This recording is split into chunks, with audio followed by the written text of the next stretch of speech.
बिस्मिल्लाहिर्रहमानिर्रहीम। Outlines of cholesterol biosynthesis. जो cholesterol की बायोसिंथेसिस है उसके जो पाथवे है उसको एक उसकी आउटलाइंस हैं। इसकी आउटलाइंस के लिए सबसे पहले हमारे पास ये जो स्टेप्स हैं, मेजर स्टेप्स होते हैं इसकी सिंथेसिस में, उनके नाम लिखे गए हैं। ठीक है, तो ये टोटल कितने हैं?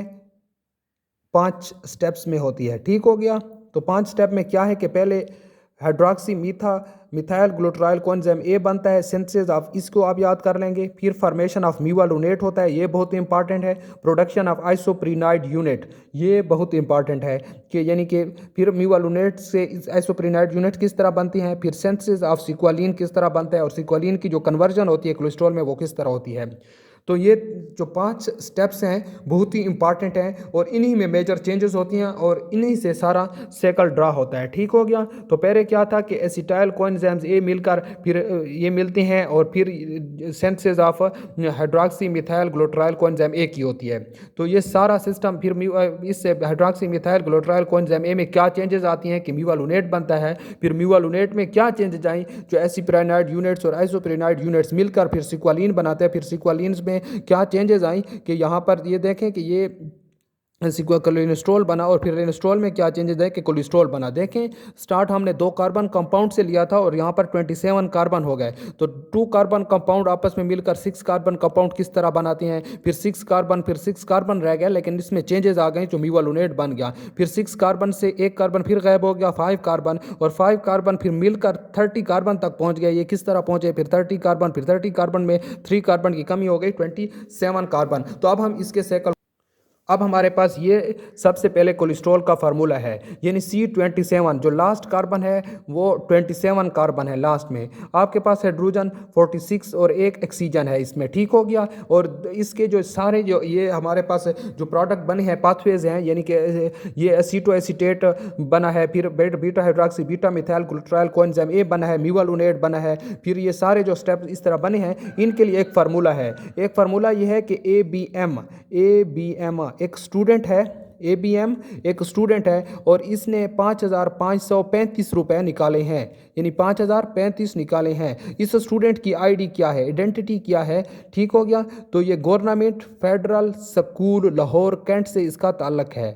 ठीक है, ये एक स्टूडेंट है जिसने ABM से, ठीक है, जिसको ATM हम कहते हैं, हम उसको ABM कह रहे हैं, उसने 5,535 रुपये निकाले हैं। ठीक है, उसकी आइडेंटिटी क्या है कि government federal school Lahore cantt से उसका ताल्लुक है। Government federal school Lahore cantt से उसका ताल्लुक है। अब क्या है कि 2 acetyl coenzyme A plus acetyl coenzyme A, 2 acetyl coenzymes A मिलकर क्या बनाते हैं, एसीटो एसीटेट कोएंजाइम ए बनाते हैं। ठीक हो गया।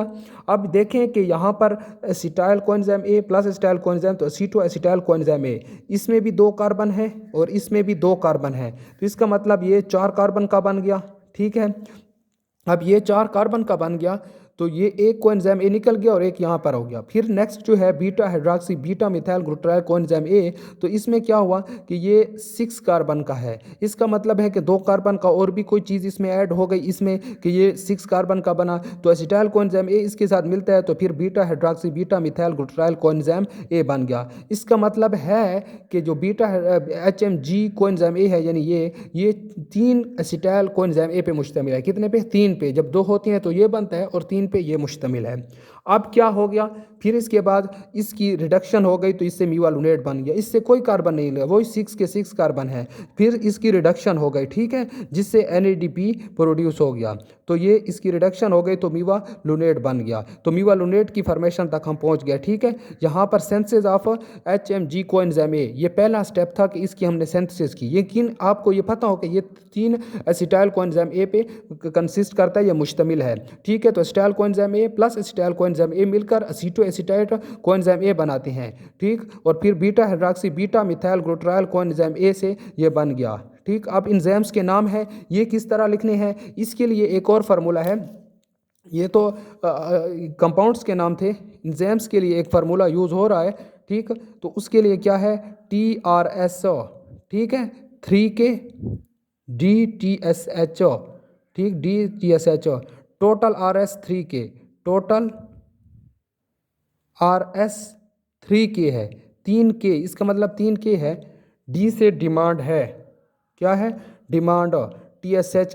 टीएसएच की जो डिमांड है उसके लिए कितनी अमाउंट चाहिए, 3K की ज़रूरत होती है।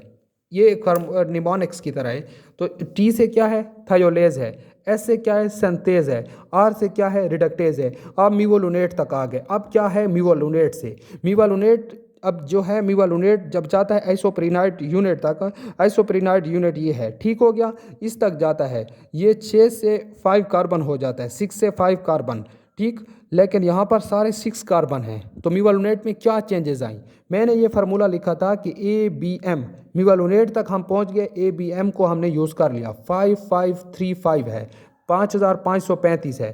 5 क्या है, 5 फास्फो मीवोलुनेट। इसका क्या मतलब है, ये जो मीवोलुनेट है इसके अंदर 6 कार्बन है, कितने, 1 2 3 4 5 और 6। यहाँ पर भी वही है, 6 कार्बन है, कितने, 6, 1 2 3 4 5 और 6।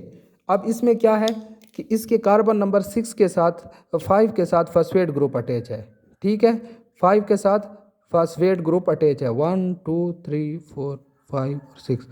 इसके कार्बन नंबर, ठीक हो गया, जो कार्बन नंबर 5 है उसके साथ क्या है, फॉस्फेट ग्रुप अटैच हो गया। तो इस वजह से 5 फास्फोमीवालोनेट है। फिर क्या हुआ कि 5 पायरोफास्फोमीवालोनेट है। तो इसमें क्या हो गया कि यहाँ पर भी कार्बन नंबर 5 के साथ एक और फॉस्फेट अटैच हो गया। तो इस वजह से इसको पायरोफास्फो कहा है, ठीक। 1 2 3 4 5 और 6। तो 1 2 3 4 और 6, 5 के साथ क्या है, 2 फॉस्फेट ग्रुप अटैच हो गए। तो इस वजह से अब क्या है, 3 फास्फो 5 पायरोफॉस्फेट मीवालुनेट है। तो यहाँ पर क्या हुआ, 1 2 3 4 5, ठीक। तो यहाँ पर क्या है, यहाँ पर भी फॉस्फेट ग्रुप, यहाँ पर भी फॉस्फेट और यहाँ पर भी फॉस्फेट। तो अब यहाँ पर जो फार्मूला है 5535, 5 पे फॉस्फेट ग्रुप अटैच है, ठीक हो गया, 5 पे फिर दूसरा फॉस्फेट ग्रुप अटैच है, 5 हो गया, फिर 3 5 35, 3 पर भी फॉस्फेट ग्रुप और 5 पे वही पुराने मीवालुनेट बन गया। फिर क्या है, ये कहता है कि ID, तो आई से क्या बना, आइसोपेंटिनाइल पायरोफॉस्फेट। तो प्रोडक्शन ऑफ आइसोप्रेनाइड यूनिट पे पहुंच गए, तो आइसोपेंटिनाइल पायरोफॉस्फेट। अब हम यहाँ तक पहुँच गए कि आइसोप्रीनाइड यूनिट पे पहुँच गया। लेकिन इंजाइम्स देखें, जितने भी ये स्टेप हुए मीवालुनेट के बाद, इसके साथ ATP अटैच हो गया मीवालुनेट के साथ, तो किनेज, यहाँ पर भी किनेज, यहाँ पर भी किनेज, वही ATP अटैच हो रहा है, तो इस वजह से किनेज ही आएगा, ठीक हो गया। अब यहाँ पर जब ये बन गया तो 6 कार्बन से 5 कार्बन, आइसोप्रीनाइड यूनिट जो है 5 कार्बन कंपाउंड है, ठीक। तो आइसोपेंटिनाइल पायरोफॉस्फेट, तो इससे एक कार्बन CO2 की फॉर्म में निकल गया, इसके साथ पायरोफॉस्फेट, ये पायरोफॉस्फेट वैसी है लेकिन एक फॉस्फेट ग्रुप भी निकल गया, तो इनऑर्गेनिक फॉस्फेट। तो यहाँ पर डी कार्बोक्सिलेज, इस डी से भी आ सकता है और आप नाम से भी देख सकते हैं, ठीक हो गया। तो डी कार्बोक्सिलेज। अब आइसोपेंटिनाइल पायरोफॉस्फेट है, तो इससे क्या बना, डाइमिथाइल पायरोफॉस्फेट, कोई चेंज नहीं है, आइसोमेरेज है, ठीक हो गया। अब आगे क्या है, आगे क्या है कि यहाँ पर ग्रीनाइल पायरोफॉस्फेट है, ये 5 कार्बन से 10 कार्बन, सिस प्रीनाइल ट्रांसफिरेज। प्रीनाइल क्या है, ये आइसोप्रीनाइड यूनिट है। प्रीनाइल क्या है, आइसोप्रीनाइल यूनिट है, ये 5 कार्बन की यूनिट है। तो यहाँ पर इसके साथ 5 के साथ और 5 मिले, तो ये ग्रीनाइल पायरोफॉस्फेट, ठीक हो गया। ग्रीनाइल पायरोफॉस्फेट किस जगह से आया, G से। फिर अब F के साथ है, तो फ्रीनाइल पायरोफॉस्फेट, ये 15 कार्बन का है, ये 10 कार्बन का है, वही सिस प्रीनाइल ट्रांसफिरेज और सिस प्रीनाइल ट्रांसफिरेज, TSH का T लिया हुआ है हमने। अब क्या है कि यहाँ पर क्या है कि फ्रीनाइल पायरोफॉस्फेट से सिक्वलिन बना, तो सिक्वलिन की सिंथेसिस हुई, तो इसमें चेंजेस आई, ठीक हो गया। तो जहाँ पर NADP प्रोड्यूस हो गया, ठीक हो गया। अब क्या है, यहाँ से जो पायरोफॉस्फेट था वो भी निकल गया PPI की फॉर्म में, 2PI। PPI किसके बराबर होता है, 2 इनऑर्गेनिक फास्फेट के।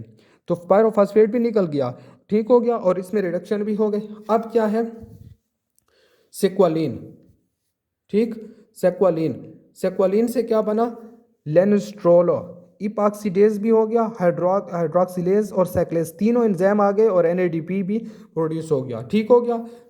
तो फिर इसमें क्या हो गया कि लेनिस्ट्रोल से सीरीज ऑफ रिएक्शन होती हैं, तो 30 कार्बन से 27 कार्बन, 7 डिहाइड्रोकोलेस्ट्रॉल और लास्ट में कोलेस्ट्रॉल बन जाता है, ठीक हो गया।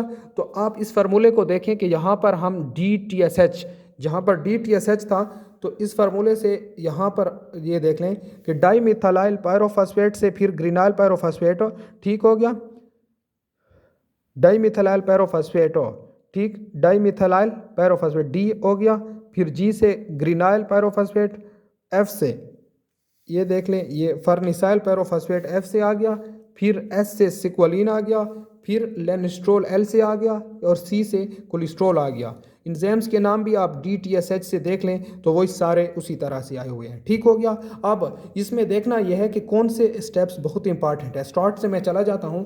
यहाँ पर क्या है, यहाँ पर ये जो स्टेप है ये रेट लिमिटिंग है, hydroxy methyl glutaryl coenzyme A reductase, ये बहुत इंपॉर्टेंट है और ये रेट लिमिटिंग एंजाइम्स हैं। तो ये MCQs के लिहाज से बहुत इंपॉर्टेंट स्टेप हो गया, ठीक हो गया। रिडक्टेज के बारे में आप जानते हैं कि यहाँ पर NADP, ठीक। दूसरी बात यह है कि यहाँ पर इसके जो इनहिबिटर्स हैं लुवास्टेटिन एंड कंपेक्टिन, लुवास्टेटिन, तो आप इसके इनहिबिटर्स भी देख लेंगे और ये भी देख लेंगे कि ये बहुत इंपॉर्टेंट है MCQs के लिहाज से। तो मैं यहाँ पर लिख देता हूँ कि ये MCQ के लिहाज से इंपॉर्टेंट स्टेप हो गया। फिर आपके पास क्या कौन सा स्टेप बहुत इंपॉर्टेंट है, ठीक हो गया। ये जो स्टेप है, ये स्टेप आपके पास, ये स्टेप बहुत इंपॉर्टेंट है जहाँ पर सिक्वलिन सिंथेज हो गया, ठीक हो गया। यहाँ पर NADP आपने ये भी याद रखना है, ठीक।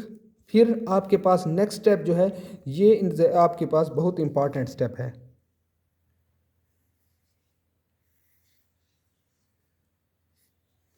ये भी MCQ के लिहाज से बहुत इंपॉर्टेंट है और ये भी MCQ के लिहाज से बहुत इंपॉर्टेंट है, ठीक। अब इसके देखते हैं, अब कोलेस्ट्रॉल के बारे में पढ़ते हैं कि कोलेस्ट्रॉल में क्या है, ठीक हो गया।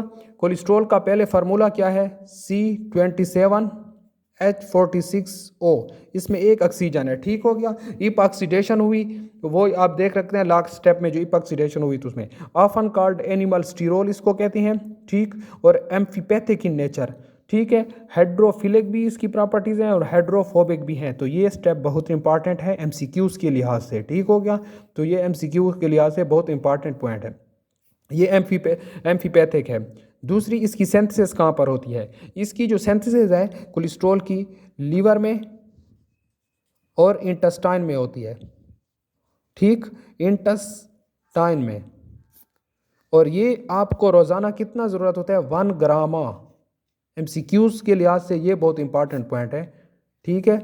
ये आपको 1 ग्राम पर डे ज़रूरत होता है। अब क्या है फंक्शन ऑफ, ठीक है।